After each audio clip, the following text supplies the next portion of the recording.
mababa, yun din ang nasa Facebook ko. Tinatawag ninyo ang kuya. Ikaw.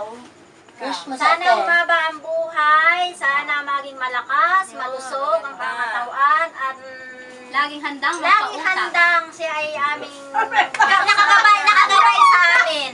Okay, Lenny, what is your wish? Wish? Ganun din po. Ay, naisip ko yan, ako lang kayo. Nauso na yun eh. Bambi, ang wish mo sa ate. Ang wish ko ay hindi po maging mahaba ang buhay na malakas. Thank you. Makapaglingkod sa Panginoon Thank at you. lagi siyang maging masaya dahil Thank you. nadadala niya kami sa Thank maging you. masaya. Thank you. Ikaw, MM. Wish mo sa ate. Nasabi na ng lahat eh. Same din, same. Okay. Tinatawag ninyo ang kuya. Ikaw, wish mo sa ate. Silinlen. Lenlen! Wish mo sa Ganun ate. din. Oh, Ganun din tapos stay sweet and thank you sa lahat. Yan.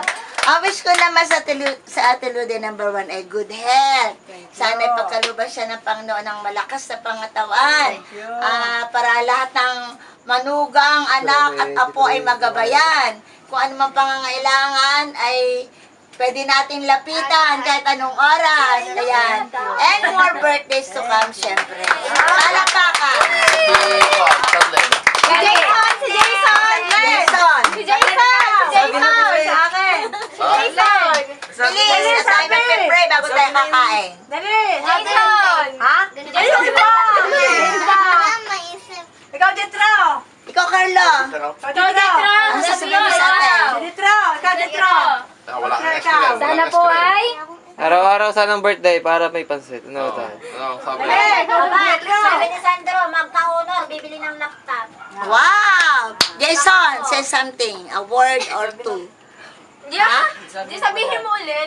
Nasabi na daw ng lahat. Ano sasabihin mo? Okay. Oh, kakain na? Di pa. Oo. Tayo muna mag-pray para sa ating lumiha. Close your eyes, we will pray. Panginoon, sa sandaling ito, narito kami sa inyong banal na harapan. Kami po nagpapasalamat. At sa araw na ito, sumapit ang Ate Ludy sa kanya ika-69th birthday na siya ay malakas at siya ay masaya. At aming dinadalangin na kung paano niya siya pinagtubayan sa maraming taon nakalipas. Sana pagkaluban pa siya ng maraming taon upang makita pa niya ang iba pa niyang mga apong darating at hindi ang mga apong kasalukuyan. Pagpalain din si Miley na malayo sa amin at si Kenny, alam namin na kanilang naalaala ang karawan ng ating ngayon. Sana sila din ay ingatan doon, gayon din pagpalain ang lahat ng anak ng Ate Ludy at si amin nagpapasalamat na sila'y maging malaking pagpapala para sa kanya. Gayon din kami nakapaligid sa kanya. Bukulo din kami ng isang tali ng pagmamahalan upang magkaroon kami ng masayang pagsasamahan. At sa sandali ito, linisin kami sa lahat na aming pagkakasala at pagkukulang sa pangalan ni Jesus. Amen. Kanta ulit. Happy birthday to you! Oh, buo. Happy